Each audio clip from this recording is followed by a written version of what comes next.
माधव कुंज विहारी गोपी जन वल्लभ गिरिवरधारी जय राधा माधव कुंज विहारी गोपी जन वल्लभ गिरिवरधारी जय राधा माधव कुंज विहारी गोपी जन वल्लभ गिरिवरधारी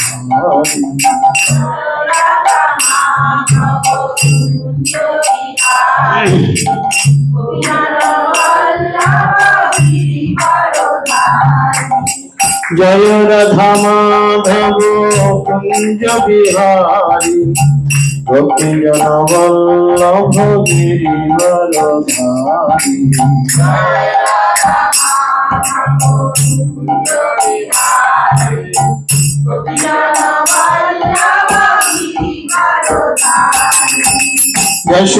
यशोदानंदन व्रज जन रंजन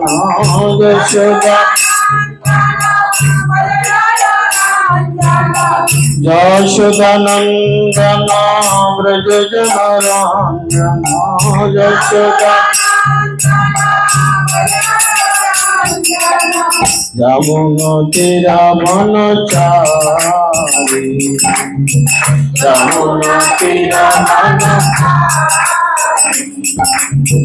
यमुना तेरा मन चारी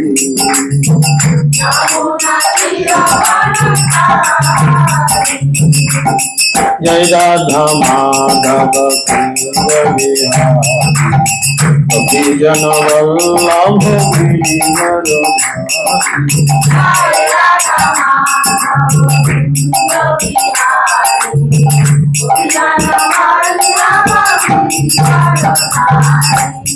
यशोदानंदन व्रज जन रंजन यशोदानंदन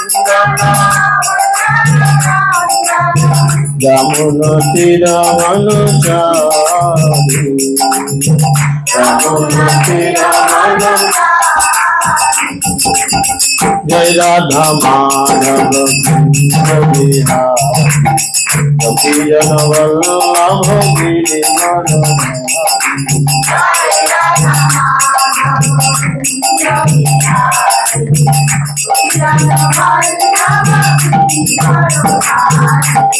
हरे कृष्ण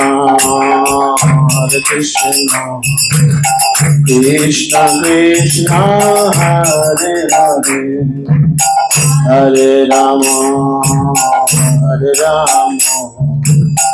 राम राम हरे हरे हरे कृष्ण कृष्ण कृष्ण हरे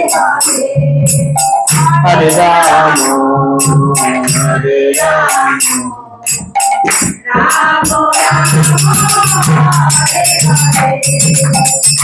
Krishna Krishna Krishna Hare Hare Hare Ram Ram Ram Hare Hare Hare Krishna Krishna Krishna Hare Hare Ram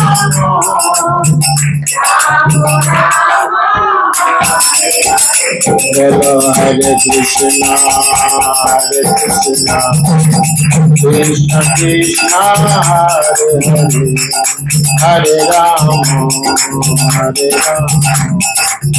Ram Ram Hare Hare Hare Krishna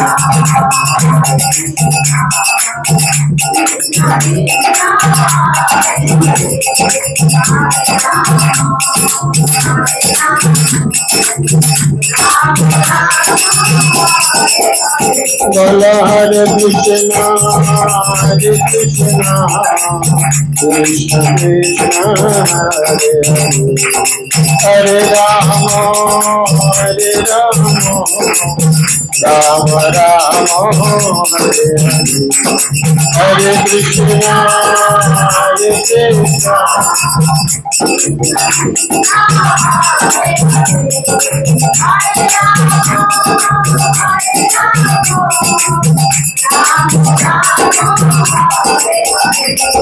Hare Krishna, Hare Krishna, Krishna Krishna, Hare Hare, Hare Ram, Ram Ram, Hare Hare, Hare Ram, Hare Ram. Bolo Hare Krishna, Hare Krishna, Krishna Krishna, Hare Hare, Hare Ram, Ram Ram, Hare Hare, Hare Krishna, Hare Krishna, Hare Ram, Hare Krishna, Hare Krishna, Krishna Krishna, Hare Hare, Hare Ram, Ram Ram, Hare Hare, Hare Krishna.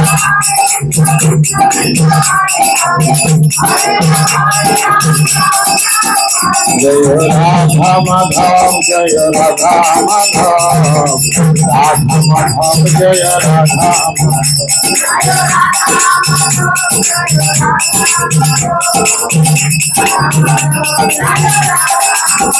Jaya Gaura Nitai, Jaya Gaura Nitai, Panchatattva Jaya Gaura Nitai, Gaura Nitai, Jaya Gaura Nitai.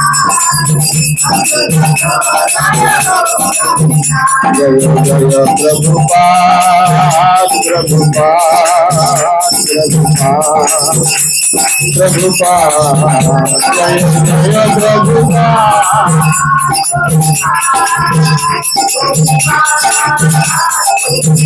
Jaya Jaya Gurudev, Gurudev, Gurudev,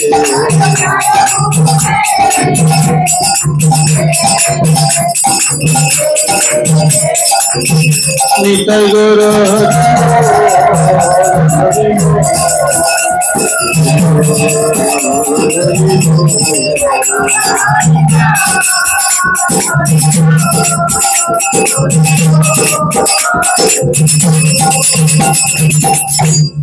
Nitai Guru Brahmanam.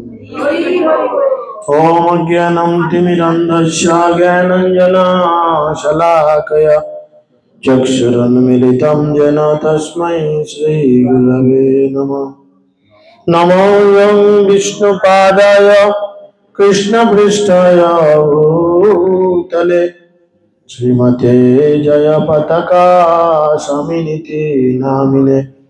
Namo Acharya Padaya Nitai Kripa Pradayine Gaura Katha Damodaya Nagar Gramo Tarine. Namayam Vishnu Padaya Krishna Prishtaya Bhutale Srimate Bhaktivedanta Saminiti Namine. Namaste Saraswati Deve Gauravani Pracharine Nirvishesha Shanyavade Paschatya Deshatarine. Jaya Sri Krishna Chaitanya Prabhu Nityananda Shri Advaita Gadadhara Sivasadi Gaura Bhaktavinda. Hare Krishna Krishna Krishna Hare Hare, Hare Rama Rama Rama Hare Hare. Mukham karati vachalam Pangam langhayate girim yat kripatamaham bande Sri Gurum Dinatarinam Paramananda Madhavam Sri Chaitanya Isharam Sri Chaitanya Manaya Vishtam Sthapitam Jana Bhutale Swayam Rupa Gadamayam ददाति शब्दान्तिकम् नित्यप्रायेषु अभद्रेषु नित्यं भगवतो सेवया भगवती नित्यं श्लोके भक्तिर्भवति नैष्ठिकी। जय श्री कृष्ण चैतन्य प्रभु नित्यानंद श्री अद्वैत गदाधर शिवासदि गौर भक्तवृंद। हरे कृष्णा कृष्णा कृष्णा हरे हरे, हरे राम राम राम हरे हरे। সকলে জড়াত করে বলুন ওম নমো ভগবতে বাসুদেবায়। ওম নমো ভগবতে বাসুদেবায়। ওম নমো ভগবতে বাসুদেবায়।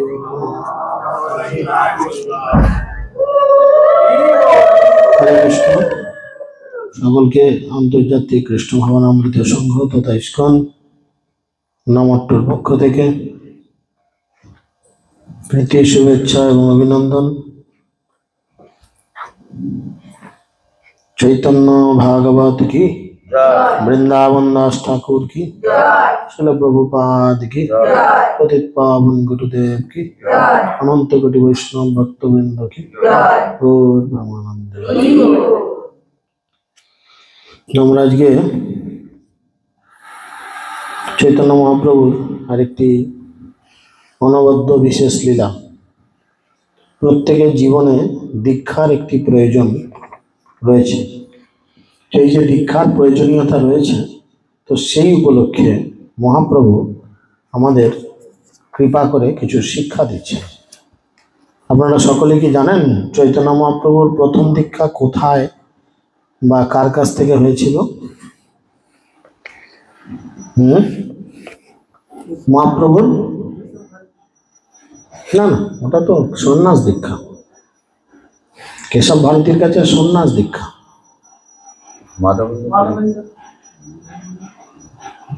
মাধব মন্দিরপুরি তো ওনার গুরুদেবের নাম। প্রথম দীক্ষা হয়েছিল, মানে যেটাকে আমরা হরিনাম দীক্ষা বলি, প্রথম দীক্ষা ওনার হয়েছিল ঈশ্বর পরিবাদের কাছে।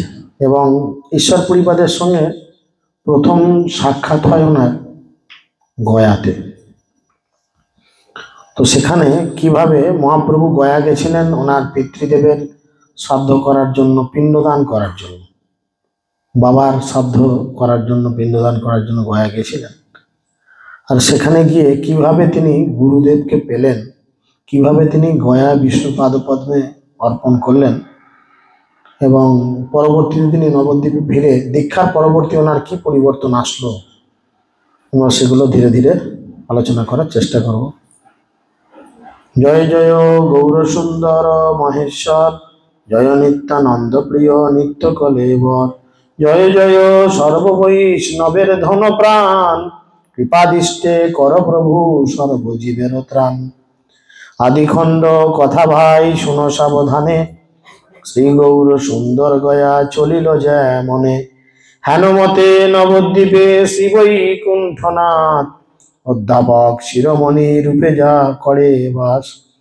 চতুর্দিকে পাষণ্ড বাড়ায় গুরুতর, ভক্তিযোগ নাম হইল শুনিতে দুষ্কর। মিথ্যা রসে দেখিয়তি লোকের আদর, ভক্ত সব দুঃখ বড় ভাবেন অন্তর। প্রভু সে আবিষ্ট হই আছেন অধ্যয়নে, ভক্ত সব দুঃখ পায় দেখো আপনে। নিরবধি বৈষ্ণব সবের দুঃখ গণে, নিন্দা করি ভুলে তাহা জানে শুনে আপনে। তো মহাপ্রভু গয়াতে আসার পূর্বে তিনি মাস্টারি করতেন, শিক্ষকতা করতেন। আর ছাত্ররা মিথ্যা জিনিসটার উপর বেশি লাফাতো, বা সমগ্র নবদ্বীপবাসী এর উপরে বেশি লাফাতেন বলে সকলের মনে কষ্ট হয়েছিল। এবার মহাপ্রভুর গয়া যাত্রার ইচ্ছা হলো, চিত্তে ইচ্ছা হলো আত্মপ্রকাশ করিতে, ভাবিলেন আগে আসি গিয়া গয়া হইতে। এখন মহাপ্রভুর মনে মনে ইচ্ছা হলো যে এবার আমি নিজেকে প্রকাশিত করব। তো নিজেকে প্রকাশ করার জন্য একটা স্টেজ দরকার, একটা পরিস্থিতি দরকার, তাই না? ধরেন আপনি ঝগড়া করবেন কারোর সঙ্গে, তো ঝগড়া করার জন্য একটা তো কিছু মানে অছিলা দরকার ঝগড়াটা আরম্ভ করার, দুম করে তো আরম্ভ করা যায় না। তো সেরকম মহাপ্রভু ইচ্ছা করলেন যে এবার আমি নিজেকে প্রকাশ করব, আমি কে এটা দেখানোর জন্য প্রকাশ করব। তো সেই জন্য তিনি ইচ্ছা করলেন এবার গয়া যাই, কারণ দীক্ষা ভিক্ষা নিয়েছি, এবার আমি আমার সেই স্বরূপ প্রকাশ করব। ইচ্ছাময় শ্রী গৌর সুন্দর ভগবান, গয়া ভূমি দেখিতে হইল তা ইচ্ছে তান। শাস্ত্রবিধি মত শ্রদ্ধ কর্মাদি করিয়া, যাত্রা করি চলিলা অনেক শিষ্য লইয়া। জননীর আজ্ঞা লই মহাহর্ষ মনে, চলিলেন মহাপ্রভু গয়া দর্শনে। সর্বদেশে গ্রাম করি পুণ্য তীর্থময়, শ্রীচরণ হইল গয়া দেখিতে বিজয়। তিনি গয়াতে গেলেন, গয়াতে সেখানে বিষ্ণু পাদপদ্মের চিহ্ন আছে, সেই চিহ্ন দর্শন করার জন্য গেলেন। বলে সত্যযুগে গয়াসুর বলে একজন অসুর ছিল, এবং তিনি কি করতেন, সমগ্র জগৎকে জয় করার জন্য কঠিন তপস্যা করেছিলেন, এবং এই কঠিন তপস্যা করার ফলে তিনি স্বর্গ মর্ত পাতাল সব জয় করে নেওয়ার মতো অবস্থা হয়েছে। তো যখন তিনি বর প্রার্থনা করেন, বিভিন্নভাবে বর প্রার্থনা করার পরে তাকে শান্ত করার জন্য ভগবান আসেন, এবং ভগবান তখন তাকে কৃপা করে শান্ত হওয়ার জন্য বলেন, কিন্তু তিনি কিছুতেই শান্ত হতে পারছেন না। অনেক বড় লীলা, আমি ছোটর উপর বলছি। তখন কি করলেন ভগবান, একটা 4 চৌকো সমান পাথর নিয়ে গয়াসুরকে শুইয়ে দিয়ে তার বুকের উপরে রাখলেন। তাতেও শান্ত হচ্ছে না দেখে ভগবান তার নিজের ডান পা সেই পাথরের উপরে রাখলেন। ধীরে ধীরে গয়াসুরের ছটপটানি বন্ধ, মানে গয়াসুর ভগবানের পায়ের নিচে দেহত্যাগ করলেন। ভগবানের কৃপায় তিনি বৈকুণ্ঠ লাভ করলেন, আর সেই পাথরের উপরে ভগবানের পায়ের ছাপ পড়ে রইল। সেই ছাপ আজও পড়ে রয়েছে, বুঝেছেন? তো যার জন্য গয়াতে যখন পিণ্ডদান করতে যাওয়া হয়, তো ফল্গু নদীতে ক্রিয়াকলাপ করার পরে পিণ্ড পাকিয়ে নিয়ে এসে ওই বিষ্ণু পাদপদ্মে অর্পণ করা হয়, যাতে পূর্বপুরুষগণ উদ্ধার লাভ করে। তো মহাপ্রভু সেই ভগবান বিষ্ণুর শ্রীচরণ দর্শন করার জন্য গেছিলেন, তিনি দর্শন করেছেন।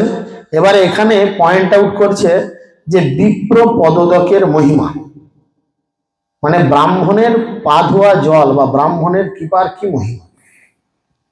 ধর্মকথা বাক্য বকবাক্য পরিহাস রসে, মন্দারে আইলা প্রভু কতে কদি বসে। দেখিয়া মন্দারে মধুসূদন তথায়, রমিলেন সকল পর্বত সলিলায়। মন্দার পর্বতে আসলেন গয়া থেকে ফেরার পথে, সেখানে তিনি কি দেখলেন, পাহাড়ের মাঝে হঠাৎ করে তিনি মধুসূদনের দর্শন পেলেন, ভগবানের দর্শন পেলেন। এক ভগবান, ভগবানের দর্শন পেলেন, বিদ্যুৎ চমকানোর মতো দর্শন পেলেন। এই মতো কত পথ আসিতে আসিতে, আর দিন জ্বর প্রকাশিল দেহেতে। প্রাকৃত লোকের প্রায় বৈকুণ্ঠ ঈশ্বর, লোক শিক্ষা দেখাইতে ধরিলেন জ্বর। এদিকে মহাপ্রভুর হঠাৎ একবার জ্বর এলো। ভগবানের আবার জ্বর হয়, হয় কি জ্বর, কারণ ভগবানের শরীর তো আমাদের মতো জড় শরীর নয়, কিন্তু লোককে শিক্ষা দেওয়ার জন্য মহাপ্রভু এই জ্বর লীলায় প্রবেশ করলেন। পথে রহি কহিলেন বহু প্রতিকার, তথাপি নাছাড়ে জ্বর হেন ইচ্ছে তার। মহাপ্রভুর মনে মনে একটা কিছু লীলা করার ইচ্ছা প্রকাশ করেছেন, ঠিক আছে? তাই তিনি জ্বর লীলা করলেন, প্রচুর জ্বর, কিছুতেই জ্বর ছাড়ে না, ডাক্তার বৈদ্যি করে জ্বর ছাড়ে না। এখন কি করে হয়, সব ডাক্তারের ওষুধ ফেল। তখন যদি রক্ত পরীক্ষা ডেঙ্গু টেস্ট থাকতো, হয়তো মহাপ্রভুর ডেঙ্গু টেস্টও হতো, তাও হয়তো দেখা যেত নেগেটিভ। কিছুতেই কৃষ্ণ একবার এরকম জ্বর হয়েছিল না? কৃষ্ণ জ্বর ছাড়ানোর জন্য অনেক কিছু ব্যবস্থাপনা করা হয়েছিল। তো যাই হোক, এরকম জ্বর হয়েছে। তবে প্রভু ব্যবস্থিলা ঔষধ আপনে, সর্ব দুঃখ খণ্ডে বিপ্রপাদ দক্ষপনে।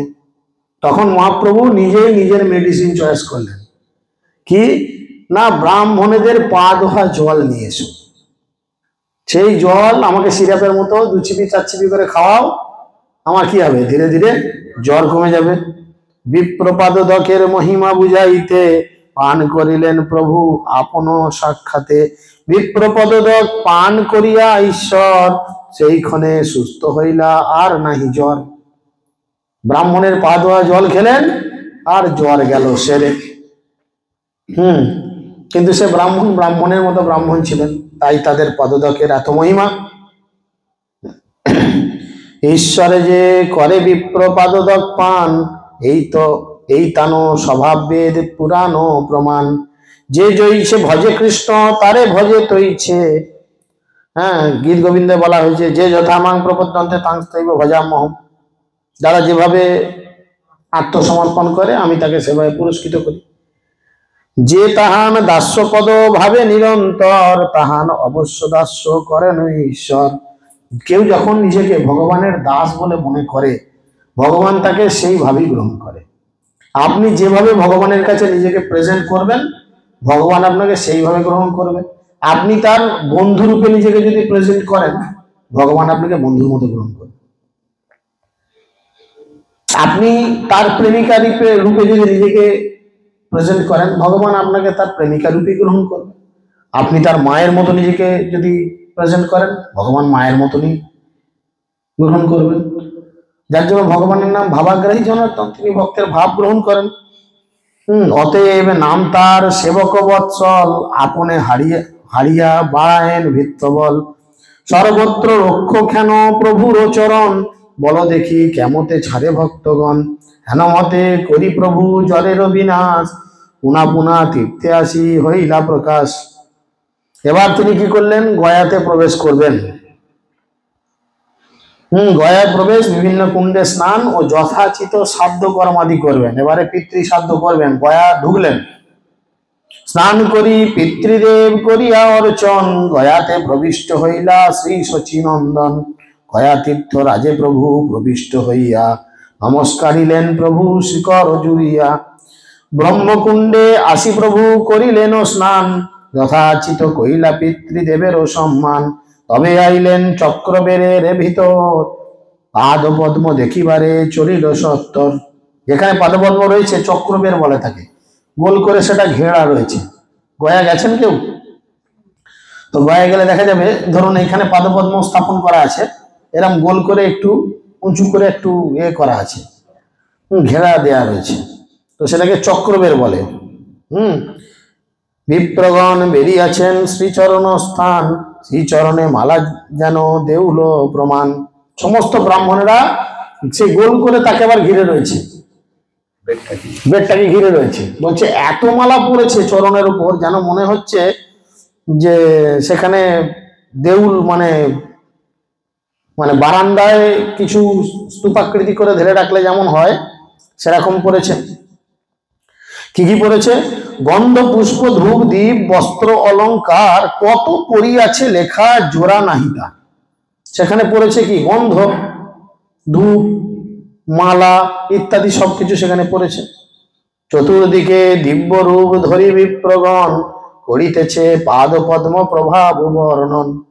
যে যার ব্রাহ্মণেরা যে যার খদ্দেরকে বুঝাচ্ছে, এই মাহাত্ম এই মাহাত্ম এই মাহাত্ম বোঝাচ্ছে, আর বোঝানোর শেষই দাও পয়সা, যেমন করে পান্ডারা, সেরাম চলছে।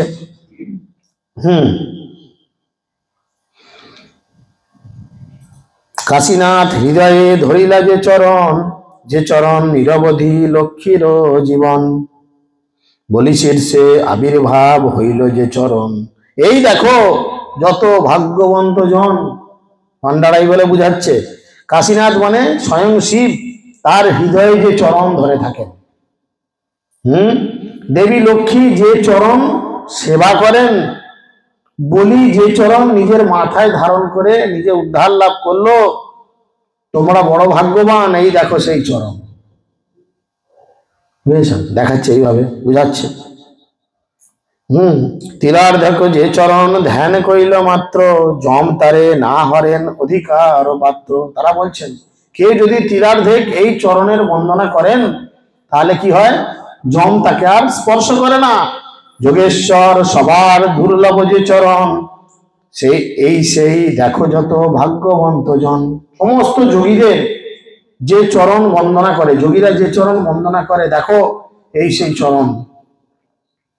যে চরণ ভাগীরথী হইল প্রকাশ, নিরবধি হৃদয় না ছাড়ে যার দাস।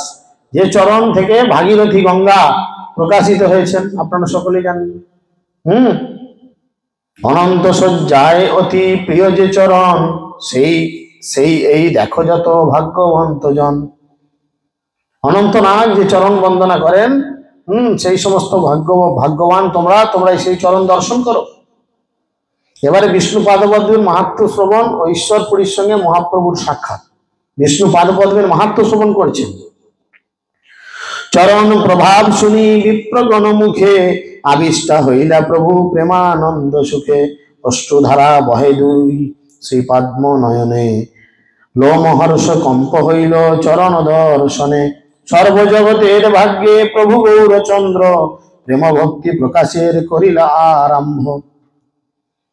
যখন তিনি এই ভগবানের লীলা কথা শ্রবণ করছেন, কিভাবে ভগবান আসলেন, কিভাবে গয়াসুরকে তিনি স্তব্ধ করলেন, কৃপা করে তার চরণের ছাপ রেখে গেলেন, বুঝেছেন? এই সব কিছু শ্রবণ করার পর মহাপ্রভুর শরীরের মধ্যে অষ্টসাত্ত্বিক ভাব আসলো। সেই চরণকে স্পর্শ করেছেন আর মহাপ্রভুর শরীরের মধ্যে কারেন্ট মারার মতো মেরেছে। শরীরের মধ্যে অষ্টসাত্ত্বিক ভাব, হুঙ্কার, গর্জন, কম্পন, স্বেদ, এরকম কিছু হচ্ছে। এইসব কিছু, আর চতুর্দিকে কান্নার মতো একদম তিনি কান্না করছেন। সর্বজগতের ভাগ্যে প্রভু গৌরচন্দ্র, প্রেম ভক্তি প্রকাশ করিলা আরম্ভ। অবিচ্ছিন্ন গঙ্গা বহে প্রভুর দুই নয়নে, পরম অদ্ভুত সব দেখে বিপ্রগণে। সবাই দেখে কোথা থেকে এই লোকটা এলো, দুই চোখ দিয়ে যেন গঙ্গার ধারা বয়ে যাচ্ছে, এমন কান্না কাঁদছে। দৈব যোগে ঈশ্বর পুরীও সেই ক্ষণে, আইলেন ঈশ্বর ইচ্ছা সেই স্থানে। এদিকে দৈব যোগে ঈশ্বর পুরীও সেই দিনে গয়ায় পাদপদ্ম দর্শনে এসেছেন, বুঝেছেন? এখন দেখুন, গুরুদেবও কিন্তু খুব ভালো শিষ্যের খোঁজ করেন। শিষ্য যেমন একজন ভালো গুরুদেবের খোঁজ করেন, সেরকম গুরুদেবও চায় আমার একটা ভালো শিষ্য থাকে, বুঝতে পেরেছেন? তাহলে কিন্তু গুরুদেবের মন বড় আনন্দ হয়। যেমন ধরুন, গৌড়ীয় মঠ থেকে অনেকেই দীক্ষা নিয়েছিলেন প্রভুপাদের সঙ্গে।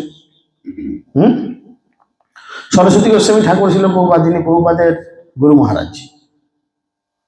তো সরস্বতী গোস্বামী ঠাকুর ছিল প্রভুপাদ সব থেকে খুশি হয়েছেন প্রভুপাদকে, তার অভয়চরণ ভক্তি বেদান্ত স্বামী ছিল প্রভুপাদকে তার শিষ্য রূপে পেয়ে। একটা শিষ্য পেয়েছি বটে বাবু, গোটা জগৎ কাঁপিয়ে দিল। দেখো, ওনার সঙ্গে তো অনেকেই ছিল, সবাই কি গুরুদেবকে গ্লোরিফিকেশন করতে পারলো না? সেরাম গুরুদেবও কিন্তু খুঁজে বেড়ায়, আমার একটা মার কামারা শিষ্য দরকার, যাকে দীক্ষা দিয়ে অন্তত আমি আরাম পাবো, আনন্দ পাবো। তিনি এরকম চিন্তা করে হয়তো এসেছেন। ঈশ্বর পুরীরে দেখি শ্রী গৌর সুন্দর, নমস্কারিলেন অতি করিয়া আদর। ঈশ্বর পুরীয় গৌরচন্দ্রের দেখিয়া, আলিঙ্গন করিলেন মহাহর্ষ হইয়া। দোহকার বিগ্রহ দোহাকার প্রেম জলে, সিঞ্চিত হইলা প্রেমানন্দ কুতহলে। প্রভু বলে গয়া যাত্রা সফল আমার, যতক্ষণে দেখিলাম চরণ তোমার। তীর্থে পিণ্ড দিলে সে নিস্তরে পিতৃগণ, সেই যারে পিণ্ড দেয় তরে সেই জন। তখন প্রভু বলছেন যে আমার গয়া যাত্রা সফল হলো কেন না, যতক্ষণ আমি তোমার চরণ দর্শন করতে পারলাম। তখন তিনি বলছেন, তীর্থে মানুষ পিণ্ড দান করে এই গয়া বিষ্ণুপাদ বন্ধে, কেন না বলছেন তীর্থে পিণ্ড দিলে সে নিস্তরে পিতৃগণকে উদ্ধার করার জন্য গয়াতে পিণ্ড দান করে। সেই পিণ্ড যারে পিণ্ড দেয় তারে সেই জন, সেই পিণ্ড যার চরণে পড়ে সে স্বয়ং মানুষটা তো আমার সামনে হাজির। তোমা দেখিলেই মাত্র কোটি পিতৃগণ, সেই ক্ষণে সর্ববন্ধ পায় বিমোচন। তুমি মহাপ্রভু, তুমি স্বয়ং ভগবান, তোমাকে যদি কেউ একবার চোখে দর্শন করে ফেলে তাহলে কি হবে? কোটি জন্মের সমস্ত পিতৃপুরুষ উদ্ধার লাভ করবে। অতএব তীর্থ নহে তোমারও সমান, তীর্থের পরম তুমি মঙ্গল প্রধান। সংসার সমুদ্র হইতে উদ্ধার অহমরে, এই আমি দেহ সমীর পেলাম তোমারে। তখন মহাপ্রভু বলছে ঈশ্বরপুরীকে যে আমি সংসার বন্ধন থেকে উদ্ধার পেতে চাই, আমি তোমার চরণে নিজেকে সমর্পণ করলাম। দেখুন, দীক্ষার আগে মনোভাব এরম হওয়া দরকার। আর কবে নিতাই চাঁদের করুণা হইবে, বাকি পরের লাইন, সংসার ও বাসনাময় কবে হেভি হবে, তুচ্ছ হবে। কেন না, সকলেই জানে যে সংসার সংসার করি মিছে গেল কাল, লাভ না হইল কিছু ঘটিল জঞ্জাল। কিসের সংসার এই ছায়াবাজি, তাই তাহাতে মমতা করি বৃথা দিল যায়। সংসার যদি কৃষ্ণের সংসার হয় খুব ভালো, আর যদি কৃষ্ণের সংসার না হয়, সে সংসার করা না করা দুটি সমান। তাই তিনি দীক্ষার পূর্বে, এই আমি দেহ সমীর পিলাম তোমারে, কৃষ্ণ পদ পদ্মের অমৃত রস পান, আমারে করাও তুমি এই চাহিদান। বলেন ঈশ্বরপুরী শুনহ পণ্ডিত, তুমি যে ঈশ্বর অংশ জানিল নিশ্চিত। গুরুদেব কিন্তু শিষ্যকে চেনে কে কেমন। দেখুন, দীক্ষার পরে আমাদের যে নাম হয় না, এই নামগুলো কিন্তু গুরু মহারাজ আমাদের মানে অদূর ভবিষ্যৎ সমস্ত কিছু, পূর্বজন্ম পরের জন্ম আমার কি গতি সবকিছু জেনে তিনি দেন। দীক্ষার সময় যে আমরা একটা করে নাম পাই, এটা কোনো ওই ছেলে হলো দাদু ঠাকুমা রেখে দিল নাম, সেইটা কিন্তু নয়। প্রত্যেকটা নামের দেখুন, আমাদের আগে নাম চাওয়া হয়, ফর্ম ফিল আপ হয়, বিভিন্ন মানসিকতা যাচাই করে সেখানে আমাদের প্রশ্ন উত্তরের পর্ব চলে চলে তবে আমাদের দীক্ষার পরে নাম আসে। টেকুঞ্জি গোষ্ঠী বিচার করে এবং আপনার পূর্ব জীবন, এই জীবন, পরবর্তী যদি কোনো জীবন থাকে, বা আপনার কিরূপ কোয়ালিটি আসবে পরবর্তীতে, আপনার তেমন নাম হবে, এটা আসবে। হ্যাঁ, গুরু মহারাজ সব জানেন, গুরু মহারাজ দেখতে পান। আপনি কি মনে করেন গুরু মহারাজ দেখতে পান না? গুরু মহারাজ সব দেখতে পান। তিনি কি করে দেখতে পেলেন? হ্যাঁ, করছেন। দেখুন, আপনার কি নাম দিয়েছে?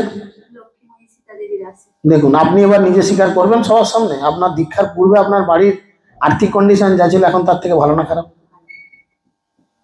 বুঝেছেন? এটাই ব্যাপার। যাই হোক, তো ঈশ্বরপুরী এখানে বলছেন, শুনো পণ্ডিত, তুমি যে ঈশ্বরের অংশ জানি নিশ্চিত, তুমি যে স্বয়ং ঈশ্বরের অংশ, আমি কিন্তু এটা জানি। যে তোমার পাণ্ডিত্য, যে তোমার যে চরিত্র তোমার, সেই সেহ কি ঈশ্বর অংশ বই হয়। আর তোমার যে পাণ্ডিত্য, তোমার যে চরিত্র, তোমার যে কোয়ালিটি, এটা ঈশ্বর ছাড়া আর কারোর হয় না। যেন আজি আমি শুভ স্বপ্ন দেখিলাম, সাক্ষাতে তাহার ফল এই পাইলাম। সত্য কহি পণ্ডিত তোমার দর্শনে, পরানন্দ সুখ যেন পাই অনুক্ষণে। যদবধি তোমা দেখি আছি নদিয়ায়, তদবধি চিত্তে আর কিছু নাহি ভাই। তোমাকে দেখলে মনে বড় আনন্দ হয়। যেদিন তোমায় আমি সেই নদিয়ায় দেখেছিলাম, তারপর থেকে আমার চিত্তে আর আমি অন্য কাউকে দেখতে পাই না। চোখ বন্ধ করলে আমি শুধু তোমাকেই দেখি। সত্য এই কহিতে অন্য কিছু নাই, কৃষ্ণ দর্শন সুখ তোমা দেখি পাই। সত্যি কথা বলছি, আমি তোমাকে দেখলে, কৃষ্ণকে দর্শন করলে যে সুখ হয়, আনন্দ হয়, আমি সেটা পাই। তাহলে তুমি তো ভগবানের অংশ। শনি প্রিয় ঈশ্বরপুরীর সত্য বাক্য, হাসিয়া বলেন প্রভু মোর বড় ভাগ্য। তখন মহাপ্রভু ঈশ্বরপুরীর কথা শুনে আস্তে আস্তে বলেন, এ আমার বড় ভাগ্য। এই মতো কত আর কৌতুক সন্তোষ, যত হইল তাহা পর নিলেন বেদব্যাস। তবে তবে প্রভু স্থানস্থানে অনুমতি লইয়া, তীর্থ সাধ্য করিবারে বসিল আসিয়া। ফল্গু তীর্থে করিবালু কাহার পিণ্ডদান, তবে গেলা গিরি সিংহে প্রেত গয়া স্থান। তো দেখুন, গয়াতে পিণ্ডদান যখন হয়, ফল্গু নদীতে পিণ্ডদান হয়, তারপরে সেখান থেকে আপনাকে নিয়ে যাওয়া হয় প্রেত শিলা বলে একটি শিলা আছে, একটি পাহাড় আছে, উঁচু পাহাড়। সেখানে একটি বট আছে, অক্ষয় বট। সেখানে প্রদক্ষিণ করে আপনি 4টির মধ্যে যে কোনো একটি প্রার্থনা করতে পারেন, পান্ডারা বলে দেবে। এবং যে যেটা প্রার্থনা করে তার মনোবাঞ্ছা নাকি পূর্ণ হয়, সকলে বলে। তো যাই হোক, ধর্ম অর্থ মোক্ষ কাম, এই 4টির মধ্যে একটি আপনাকে চাইতে বলবে। আপনি যেটি চাইবেন আপনার সেটি পূর্ণ হবে। যে অর্থ চাইবে বলে টাকা দাও চাইবে। তো সেই জন্য তিনি প্রেত গয়াতে গেলেন। প্রেত গয়া শ্রাদ্ধ করি শ্রী সচিনন্দন। প্রেত গয়াতে মেনলি প্রেত গয়াতে শ্রাদ্ধ হয় যারা অপঘাতে পড়ে, তাদের বিষ্ণুপাদ পদ্মে কোনো স্থান হয় না, পেট গয়াতে হয়ে যায়, হয়ে গিয়ে তাদের ওইখানেই ছেড়ে দেওয়া হয়, তারা ঘুরে বেড়ায়, কিছু করার নেই, তাদের কোনো মুক্তি নেই। না, হবে মানুষ কবে হবে? যদি তার বংশে কেউ কৃষ্ণ ভক্ত হয়, যদি তার বংশে কেউ কৃষ্ণ ভক্ত হয়, তবে তার কৃপায় সে ওই দেহ থেকে বেরিয়েছে হয়তো আবার কোনো মনুষ্য দেহ পেতে পারে, মেবি, নাহলে তারা কোনোদিন দেহ পাবে না। ঘুরবে বেড়াবে, ওখানে থাকবে, অত্যাচার করবে, কাউকে ঝামেলা করবে, চলবে, কিছু করার নেই। আর ভাববে মনে মনে কেন বিষ খেয়েছিল বইয়ের সময় ঝগড়া করে, হ্যাঁ কেন টেনে মাথা দিয়েছিল ঝামেলা করে, কেন গলায় দড়ি দিয়েছিল ঝামেলা করে, এসব ভাববে। ছেলে পুলে থাকলে বলতে পারবে না, বোঝাতে পারবে না, বাবা তোরা কৃষ্ণ ভক্ত, আমাকে উদ্ধার কর। একজন কৃষ্ণ ভক্ত যদি হয় গৃহস্থ, তিনি নিজে 21 কুলকে উদ্ধার করেন। একাধরা কুল নেই, 21 কুল, পিতৃকুল, মাতৃকুল, মাতৃকুল।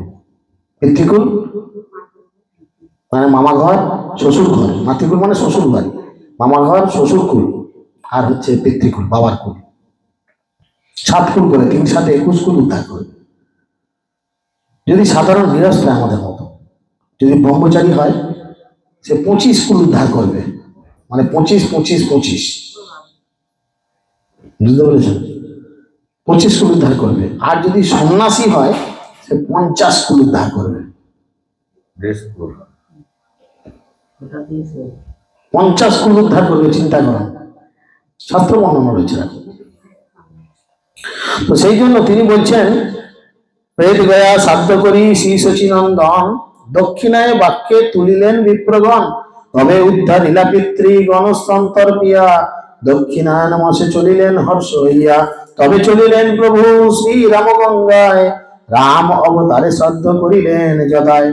এবারে ফল্গু নদীর ওপারে গেলে, সেখানে রামগঙ্গা বলে একটি স্থান আছে, যেখানে যেখানে বলছে রাম অবতারে শ্রাদ্ধ করিলেন যথায়, যেখানে দশরথের শ্রাদ্ধ করা হয়েছিল।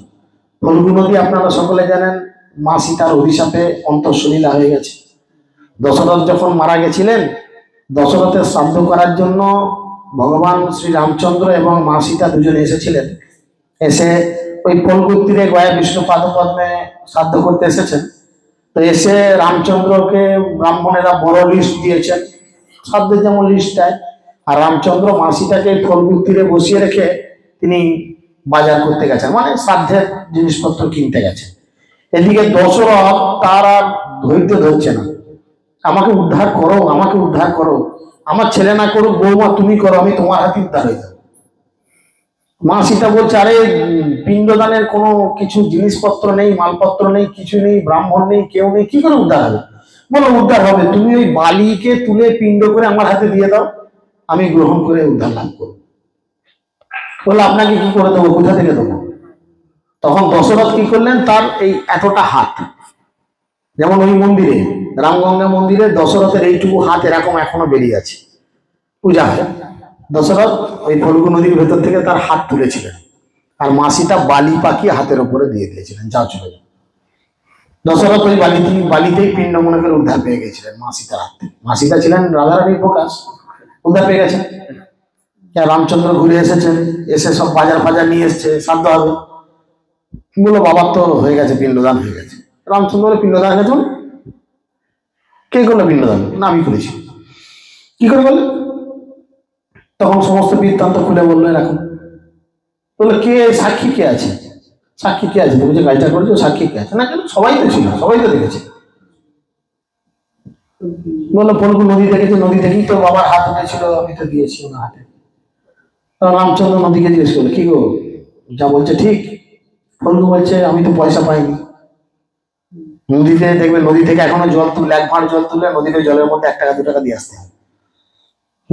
আমি তো পয়সা পাইনি। সীতার কাছে তো কিছু থাকেনি, আমি তো পয়সা পাইনি। না না, এরকম কিছু হয়েছে বলে আমি মনে করছি।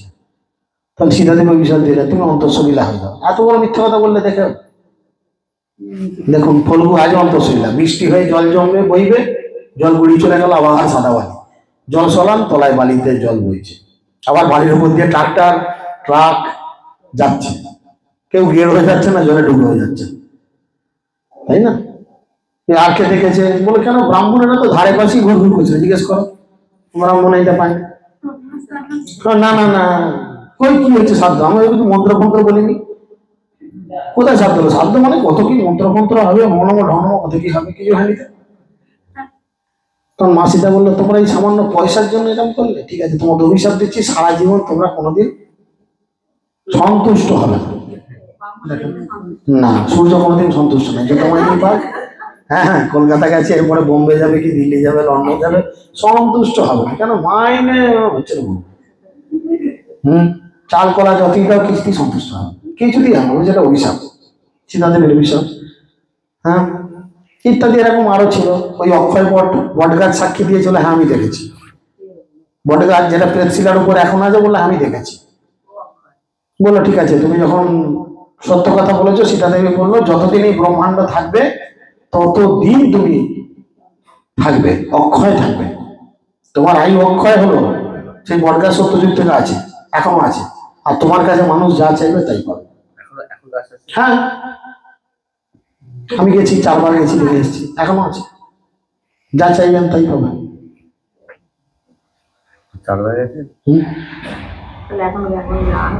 তাই না? এবং এই করে করে আরো অনেক ছিল, গোমাতা দেখেছিল, ইত্যাদি, তুলসী দেখেছিল, ইত্যাদি ইত্যাদি সবকিছু, তাদের অনেক কিছু ঘটনা রয়েছে। তো সেইভাবে তিনি বর্ণনা করেছিলেন। সেইখানে গেলেন, কেহ অবতারে সেই স্থান শ্রাদ্ধ করি, তবে যুধিষ্ঠির গয়া গেল গৌর হই। পূর্বে যুধিষ্ঠির পিণ্ড দিলেন তথায়, সেই কৃত্যে তথা শ্রাদ্ধ করিল গৌর রায়। চতুর্দিকে প্রভু বেরিয়া বিপ্রগণ, শ্রাদ্ধ করায়েন সবে পরে বচন। শ্রাদ্ধ করি প্রভু পিণ্ড ফেলে যেই জলে, কয়ালি ব্রাহ্মণ সব ধরি ধরি গিলে। দেখিয়া হাসেন প্রভু শ্রী শচী নন্দন, সেসব বিপ্রের যত খণ্ডিল বন্ধন। এখন এখানে একটা মজার ঘটনা চলছে কি না, মহাপ্রভু পিণ্ডদান করার জন্য ওই চাল কলা ইত্যাদি মেখেছেন। পিণ্ডদানের জন্য যেগুলো মাখা হয়, ছোট ছোট বল বানানো হয় না পিণ্ডদান করার জন্য, মহাপ্রভু যখনই জলে দিচ্ছে, ব্রাহ্মণরা কি করছে, জল থেকে সেটাকে তুলে খেয়ে দিচ্ছে, জল থেকে তুলে খেয়ে নিচ্ছে। এখানে বৃন্দাবন ঠাকুর বলছে, যত ব্রাহ্মণ এরাম করে মহাপ্রভুর হাত থেকে পাচ্ছে, যারা মুখে নিয়েছে, তাদের জীবনের সমস্ত বন্ধন থেকে তারা উদ্ধার লাভ করে ভগবত ধামে ফিরে গেলেন। এই যে সেসব বিপ্রের যত খণ্ডিল বন্ধন, উত্তর মানসে প্রভু পিণ্ড দান করি, ভীম গয়া করিলেন গৌরাঙ্গ শ্রীহরি। শিব গয়া ব্রহ্ম গয়া আদি যত আছে, সব করি ষোড়শ গয়ায় কেলা পাছে। ষোড়শ গয়ায় প্রভু ষোড়শী করিয়া, সবারে দিলেন পিণ্ড সদ্যযুক্ত হইয়া। তবে মহাপ্রভুর ব্রহ্মকুণ্ডে করি স্নান, গয়া শিরে আসি করিলেন পিণ্ডদান। গয়াতে একটা ভালো ম্যাজিকের জিনিস আছে, এখনো গেলে আপনি অবাক হবেন। আপনি হয়তো ভুলে গেছেন আপনার কোন পূর্বপুরুষের পিণ্ডদান আপনার বাবা বা তার বাবা করেছেন, আপনার হয়তো মনে নেই। কিন্তু আপনি গিয়ে শুধু ঠিকানাটা বলবেন যে আমি পশ্চিমবঙ্গ থেকে আসছি, অমুক জেলা, ওই থানা, এই গ্রাম, আপনি অবাক হয়ে যাবেন আপনার বাবা তার বাবা তার বাবার শেষ পিণ্ডদান ওখানে গয়াতে কে করে এসেছে। সমস্ত কিছু রেকর্ড আছে, সমস্ত কিছু রেকর্ড আছে ওখানে। হ্যাঁ, বড় বড় চিত্রগুপ্তের খাতা, বড় বড় খাতা আছে। পশ্চিমবঙ্গ কোন জেলা? হুগলি। হুগলির কোন থানা? জিজ্ঞেস করুন, আরামবাগ। এবার আপনার যা ঠিকানা বার করবে, 8 বছর এলাকা বার করবো না, অবাক করা কাণ্ড। ওখানে কিন্তু এইভাবে বলে দেবে আপনার শেষ কার পিণ্ডদান করেছে, মানে আপনি শেষ পিণ্ডদান করলে আপনাকে 16 রকম 16টা ইয়ের পিণ্ডদান করা দেয়। আপনি আপনার বাবা তার বাবা তার বাবার নাম জেনে ভুলে গেছেন, আর তার নাম জানি না, আপনার জানার দরকার নেই। আপনার 16-20 নাম তারা জানে, রেকর্ড আছে। এখন এ বড় মানে এর জায়গা। আমি তো প্রথমবারে গিয়ে অবাক হয়ে গেছি, কি করে হয়? কম্পিউটার হলে না মানা যেত, খাতায় কি করে মনে রাখো ভাই তোমরা? সব হয়ে যায়, রেকর্ড ছাড়া কাজ হয় না। দিব্যমালা চন্দনে শ্রীহস্তে প্রভু লইলা, বিষ্ণুপাদ চিহ্ন বুঝিলেন হর্ষ হইয়া। এই মতো সর্বস্থানে শ্রদ্ধাদি করিয়া, বাসায় চলিলা বিপ্রগণে সন্তোষিয়া। তবে মহাপ্রভু কতক্ষণে সুস্থ হইয়া রন্ধন করিতে প্রভু বসিলেন গিয়া। রন্ধন সম্পূর্ণ হইল, হেন এই সময় আইলেন শ্রী ঈশ্বর পুরী মহাশয়। প্রেম যোগে কৃষ্ণ নাম বলিতে বলিতে আইলেন প্রভু স্থানে ঢুলিতে ঢুলিতে। রন্ধন এরিয়া প্রভু পরম সম্ভ্রমে নমস্কারী তানে বসাইলেন আসনে। হাসিয়া বলেন পুরী শুনহ পণ্ডিত, ভালোই সময়ে হইলাম উপনীত। মহাপ্রভু রান্না করছে, ঈশ্বরপুরী এসে হাজির হয়েছে হরিনাম করতে করতে। বললো ঠিক সময় এসেছি, খুব ভালো সময় এসেছি বুঝলে পণ্ডিত তোমার কাছে। প্রভু বলে যবে হইল ভাগ্যের উদয়, এই অন্ন ভিক্ষা আজি কর মহাশয়। বলল মহাপ্রভু তখন বলছে আমার বড় সৌভাগ্য, আপনি এসেছেন, তাহলে আমি রন্ধন করেছি, আপনি কৃপা করে এই অন্ন গ্রহণ করুন। হাসিয়া বলেন পুরী তুমি কি পাইবে? প্রভু বলে আমি অন্ন রন্ধিবাং এবে। তো তুমি তো একার জন্য রান্না করেছো, আমি যদি খেয়ে নিই সব, তোমার কি থাকবে, তুমি কি খাবে? বলে ঠিক আছে, নো প্রবলেম, আপনি খেয়ে নেন, আমি আবার নয় রান্না চাপাবো। পুরী বলে কি কার্য করিবে আর পাক, যে অন্ন আছে তাহা কর দুই ভাগ। বলে রান্না করে লাভ নাই, যা আছে হাফা হয়ে যাক দুজনে। হাসিয়া বলেন প্রভু যদি আমা চাও, যে অন্ন হইয়াছে তাহা তুমি সব খাও। তিলার থেকে আর অন্ন রন্ধিবাম আমি, না করো সংকোচ কিছু, ভিক্ষা করো তুমি। মহাপ্রভু বলছেন আরে ওর ভাগ করতে হবে না, এইটুকু অন্ন দুজনে ভাগ করে কি করে হবে, তুমি সবটা খাও, আমার কয়েক মিনিট লাগবে অন্য করে ফেলবো। জানি না মহাপ্রভুর কাছে হয়তো বকিংসের প্রেশার কুকার ছিল, হ্যাঁ, বললে এক্ষুনি করে ফেলবো, তুমি খাও। তবে প্রভু আপনার অন্ন তারে দিয়া আর অন্ন রন্ধিতেছে গেল হর্ষ হইয়া। হেন কৃপা প্রভুর ঈশ্বর পুরীর প্রতি, পুরীরে নাহিক কৃষ্ণ ছাড়া অন্নমতি। সেই হস্তে আপনে প্রভু করে পরিবেশন, পরানন্দ সুখে পুরী করেন ভোজন। সেইক্ষণে রমাদেবী অতি অলঙ্কিতে, প্রভুর নিমিত্ত অন্ন রন্ধিলা তারিতে। এদিকে হাঁড়িতে চাল চাপিতে চলে এসছে, বুঝেছেন, দিয়েছে সেখানে জালও কিছু না, কিছুই দেয়নি, উনুনে আগুনও দেয়নি, কিছুই না, হাঁড়িতে চাল রেখে দিয়ে চলে এসছে, এসে তার গুরুদেবকে খাওয়াচ্ছে। এদিকে লক্ষ্মী দেবী দেখছেন আমার স্বামী হাঁড়ি চাপিয়েছে, তার স্ত্রীর কি উচিত, একটু করে দিই রান্না, বেচারি ঝামেলা করছে। লক্ষ্মী দেবী স্বয়ং সেখানে উপস্থিত হয়ে মহাপ্রভু রান্না করে দিলেন। এই যে সেইক্ষণে রমাদেবী অতি অলক্ষিতে, প্রভুর নিমিত্ত অন্ন রন্ধিলা তারিতে, তিনি রান্না করে দিলেন স্বয়ং লক্ষ্মী দেবী এসে। তবে প্রভু আগে তানে ভিক্ষে করাইয়া আপনে ভোজন করিলেন হর্ষ হইয়া। ঈশ্বর পুরীর সঙ্গে প্রভুর ভোজন, ইহার শ্রবণে মিলে কৃষ্ণ প্রেমধন। মহাপ্রভু সেই খাবার এসে খেলেন, বলে যারা ঈশ্বর পুরীর এই প্রসাদ গ্রহণ আর মহাপ্রভুর এই গ্রহণ শ্রবণ করে, শুধু কান দিয়ে শোনে, তারা একদিন না একদিন কৃষ্ণের প্রতি কৃষ্ণ প্রেমধন পায়। তাই গৌর প্রেমানন্দ। তবে প্রভুর ঈশ্বর পুরীর সর্ব অঙ্গে আপনে শ্রীহস্তে লেপিলেন দিব্য গন্ধে। যত প্রিয় ঈশ্বরের ঈশ্বর পুরীরে, তাহা বর্ণিবার কোনজন শক্তি ধরে। আপনে ঈশ্বর শ্রী চৈতন্য ভগবান, দেখিলেন ঈশ্বর পুরীর জন্মস্থান। প্রভু বলে কুমার হট্টেরে নমস্কার, শ্রী ঈশ্বর পুরীর যে গ্রামে অবতার। কান্দিলেন বিস্তর চৈতন্য সেই স্থানে, আর শব্দ কিছু নাহি ঈশ্বর পুরী বিনে। সেই স্থানের মৃত্তিকা আপনে প্রভু তুলি, লইলেন বহির্বাসে বন্ধি এক ঝুলি। প্রভু বলে ঈশ্বর পুরীর জন্মস্থান, এ মৃত্তিকা আমার জীবন ধন প্রাণ। হেন ঈশ্বরের প্রতি ঈশ্বর পুরীরে, ভক্তরে বাড়াতে প্রভু সব শক্তি ধরে। প্রভু বলে গয়া করিতে যে আইলাম, সত্য হইল ঈশ্বর পুরীরে দেখিলাম। আর দিনে নিভৃতে ঈশ্বর পুরী স্থানে, মন্ত্র দীক্ষা চাহিলেন মধুর বচনে। মহাপ্রভু কি করলেন, ঈশ্বরপুরীর কাছে মন্ত্র দীক্ষা চাইলেন, তাই না?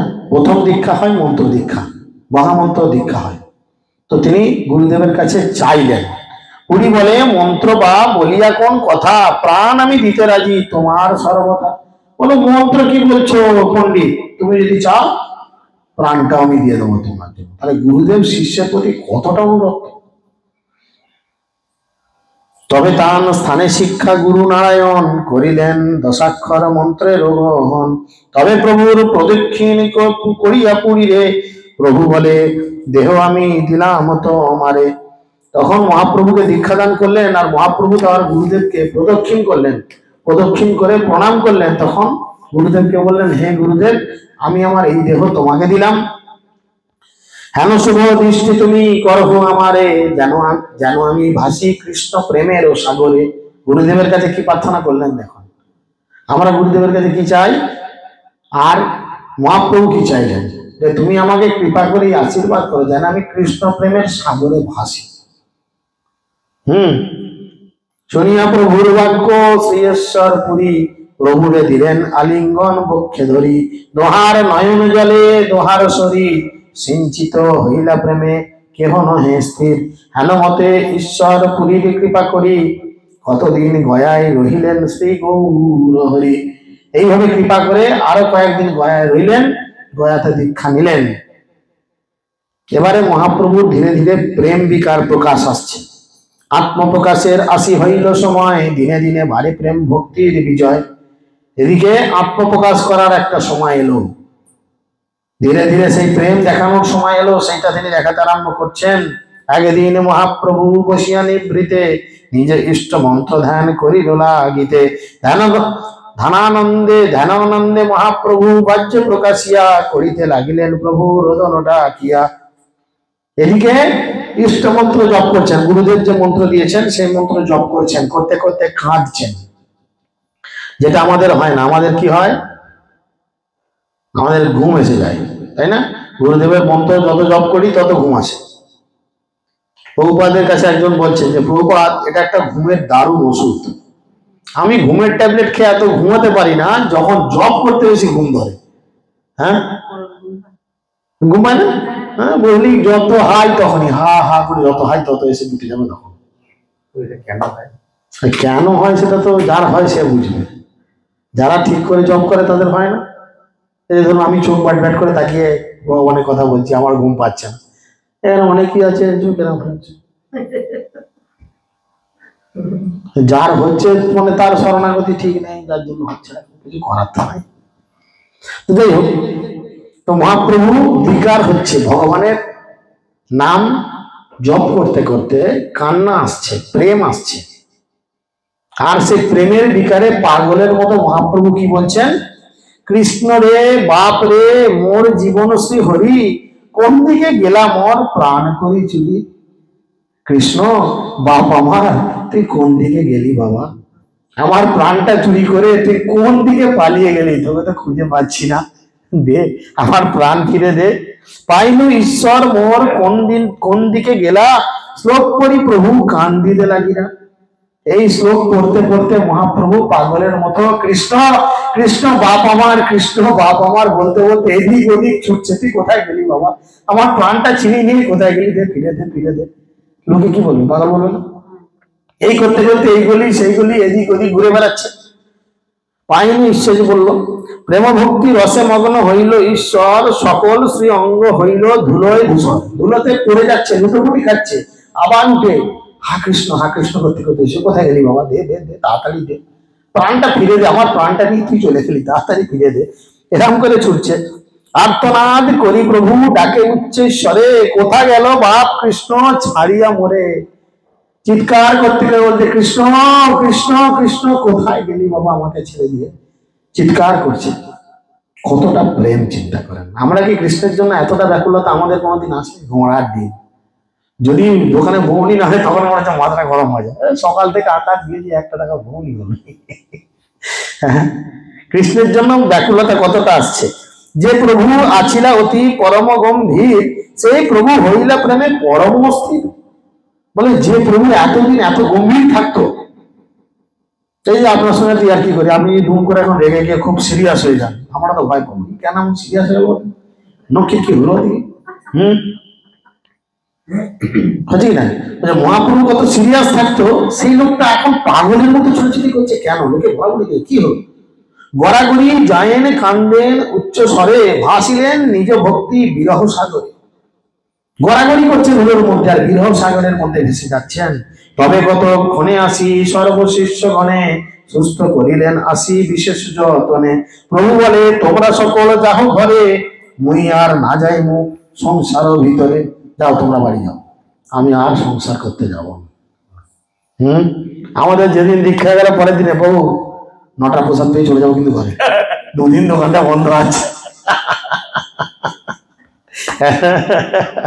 চিন্তা করেন, মহাপ্রভু দীক্ষা হলো, মহাপ্রভু আমি আর বাড়ি ফিরবো না, যাও তোমরা ঘর থেকে বাড়ি যাবো না। আর আমাদের দীক্ষা হলি পরে বলি কি 3 দিন হলো বহু এসে গেছি, যেদিনে পরীক্ষা হয়েছে, যেদিন দীক্ষা হলো তারপরে দিন বহু আর থাকা যাবে, ঘরেরও কাজ ফাজ আছে জানেন তো, এইসব ব্যাপার হলো। সেই জন্য বললো মথুরা দেখিতে মুই চলিনু সর্বথা, প্রাণনাথ মোর কৃষ্ণ পাইয়াম যথা। আমি চললাম মথুরায়, সেখানে আমি আমার প্রাণনাথের দর্শন পাবো। কার? প্রাণনাথকে, কৃষ্ণ দর্শন পাবো। নানা রূপে সর্বশিষ্যগণ প্রবেদিয়া, স্থির করে রাখিলেন সবারে মিলিয়া। ভক্তি রসে মগ্ন হই বৈকুণ্ঠের প্রতি, চিত্তে স্বাস্থ্য না পায়েন রহিবেন কতি। চিত্তে মানে শান্তি পাচ্ছেন না, সে কৃষ্ণের কাছে যেতে চাইছে, কৃষ্ণকে পেতে চাইছে। কারে না বলি প্রভু কত রাত্রি শেষে, মথুরাকে চলিলেন প্রেমের আবেশে। একদিন রাত্রে কাউকে কিছু না বলে মাঝরাতে উঠে মথুরার উদ্দেশ্যে হাঁটা লাগিয়েছে, গয়া থেকে মথুরার উদ্দেশ্যে হাঁটা লাগিয়েছেন। কৃষ্ণরে বাপরে মোর পাইমু কোথায়, এই মতো বলিলেন যায়েন গৌর রায়। রাস্তা দিয়ে যাচ্ছেন আর 2 হাত বাড়িয়ে পাগলের মতো চিৎকার করতে করতে কি বলছেন, কৃষ্ণরে বাপরে মোর পাইমু কোথায়, তোকে কোথায় পাবো বল, তুই আমাকে ছেড়ে চলে গেলি। সন্ন্যাস হয়নি না, হেভি দেখতে তখন, একদম নায়ক, পিঠ পর্যন্ত চুল, ওই সুন্দর চেহারা, সেই অবস্থায় ছুটছেন। এবারে রাস্তায় বেরিয়ে পড়েছেন, আকাশবাণী হচ্ছে মহাপ্রভুকে কন্ট্রোল করার জন্য, ভগবানই এটা করাচ্ছেন, যে আকাশবাণী শুনে তিনি মথুরা যাত্রা নিবারণ করছে। যাক, মথুরা যাব না। আকাশবাণী কি শুনছেন শুনেন, কত দূর যাইতে শুনেন দিব্যবাণী, এখন মথুরা না যাইব দ্বিজমণি। আকাশবাণী হলো কি, এই এখন মথুরা যাবে না মহাপ্রভু, তুমি এখন মথুরা যাবে না, যাইবার কাল আছে, যাইবা তখনে নবদ্বীপে নিজের গৃহে যাও এখনে, যাবার সময় আছে, এখন দেরি আছে। তোমার এখন বৃন্দাবন যার টাইম হয়নি, বৃন্দাবন যার টাইম সবার হয় না, তাই না? পয়সা থাকলে অনেকে বৃন্দাবন ঘুরে চলে আসে, কিন্তু বৃন্দাবনকে হৃদয়ঙ্গম করার টাইম রাধারানী যখন দেয় তবে তখন হয়, না হলে কিছু করেন নাই। লক্ষ্যবার বৃন্দাবন ঘুরে আসলো, বৃন্দাবনকে হৃদয় ধারণ করা যায় না। সেই জন্য মহাপ্রভুকে ফিরিয়ে দিচ্ছেন, এখন নবদ্বীপে যাও, সেখানে কিছু কাজ আছে। তুমি তুমি বৈকুণ্ঠনাথ লোক নিস্তারিতে, অবতীর্ণ হইয়াছ সবার সহিতে। অনন্ত ব্রহ্মাণ্ডময় করিয়া কীর্তন, জগতের বিলাইবা প্রেম ভক্তিধম। তুমি কি জন্য জগতে এসেছো? বৃন্দাবনে আসার জন্য। আমার মনে আছে গৌরচন্দ্র মহারাজ আমাকে একবার বলেছিলেন এরকম, আমি প্রায় তখন বিভিন্ন বড় বড় ফেস্টিভ্যালে মায়াপুর যাওয়ার প্ল্যান করতাম। মহারাজ আমাকে বলেছিল, বড় ফেস্টিভ্যালে মায়াপুর এসে কি করবেন, কিছু করতে পারবেন না ভক্তদের শেখাতে পারবেন? কোন ফেস্টিভ্যাল মায়াপুর আসার দরকার নেই, ফেস্টিভ্যাল সব নিজের এলাকায় করুন, ভক্তদের শেখান। যার জন্য তারপর থেকে আমি আর কোনো বড় ফেস্টিভ্যালে মায়াপুর যাই না। এমনি গেলে এখন আর রুম পাবো না, এখন যা ঝামেলা, রুম দেবেও না, পাবো না, আর যাওয়ার দরকার নেই। মহারাজের নির্দেশ, ফেস্টিভ্যাল নিজের এলাকায় চালাও। গৌর পূর্ণিমা, রাধাষ্টমী, জন্মাষ্টমী, আমরা অনেক ভক্তরা চিন্তা করি বহু রাধাষ্টমী মায়াপুর চলে যাচ্ছি, কিন্তু এটা মহারাজের ইচ্ছা নয়। সাধুগুরু বৈষ্ণবের নির্দেশ মতো জীবনযাপন করতে হবে, এটা কিন্তু তবে ধর্মপথে থেকে জীবনযাপন করে। তো তুমি কীর্তন করে প্রেম ভক্তি বিলানোর জন্য এসেছো। ব্রহ্মা শিব সনকাদি যে রসে বিহ্বল, মহাপ্রভু অনন্ত গায়েন সে মঙ্গল। ব্রহ্মা শিব আদি যে রসে পাগল, আর সেই রস তুমি কীর্তন করে বাজারে বিলাচ্ছ, তা তুমি জগতে দিবার কারণে অবতীর্ণ হইয়াছ, জানো আপনি। সেই রস ব্রহ্মা শিব যে রস পাওয়ার জন্য ধ্যান তপস্যা করছে, সেই রস তুমি বাজারে বিলি করার জন্য তো এসেছো, আর তুমি এখানে চলে আসছো কেন? সেবক আমার তবু চাহি করিবার, অতএব কহিলাম চরণে তোমার। আপনার বিধাতা আপনি প্রভু, তুমি প্রভু, তোমার যা ইচ্ছা সে লঙ্ঘন না কবু। তাহলে আমি জানি তুমি হচ্ছ স্বয়ং ভগবান, আকাশবাণী তাকে বলছে, কিন্তু তুমি যে কারণে অবতীর্ণ হয়েছ সে কারণটা তুমি উল্লঙ্ঘন করো না, যাও সেটা তুমি পালন করো। অতএব মহাপ্রভু চলো তুমি ঘর, বিলম্বে দেখিবা আসি মথুরা নগর। এখন বাড়ি চলো, পরে এসে তুমি মথুরা দেখবে। মহাপ্রভু পরে মথুরা গেছিলেন, আমরা চৈতন্য চরিতামৃতে পেয়েছিলাম, তাই না?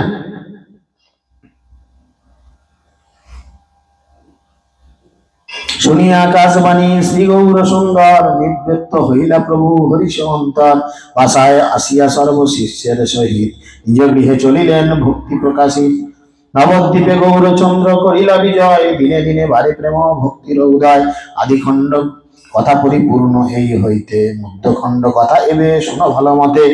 যেবা যেবা শুনে ঈশ্বরের গয়ায় বিজয়, গৌরচন্দ্র প্রভু তারে মিলিবে নিশ্চয়। যিনি এই গয়াতে মহাপ্রভুর এই লীলাগুলি শ্রবণ করেন, একদিন না একদিন সে জীবনে গৌরচন্দ্রকে লাভ করবেন। বুঝা গেছে? এখানে বৃন্দাবন দাস ঠাকুর বলছেন, যিনি এইগুলো শোনেন, কৃষ্ণ যশ শুনিতেছে কৃষ্ণ সঙ্গ পাই, ঈশ্বরের সঙ্গে তার কবু ত্যাগ নাই।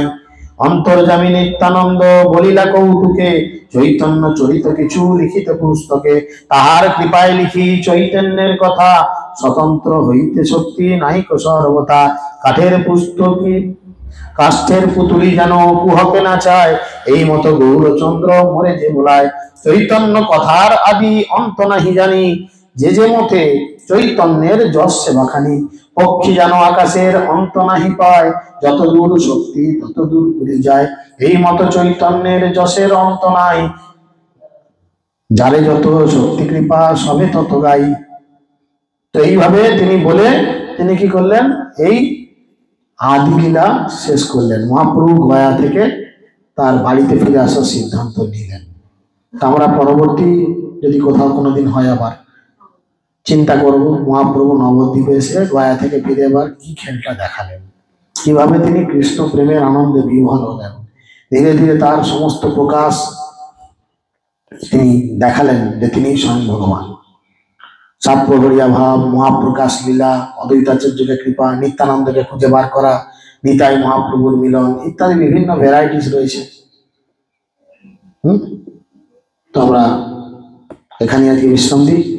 হরে কৃষ্ণ কৃষ্ণ কৃষ্ণ হরে হরে।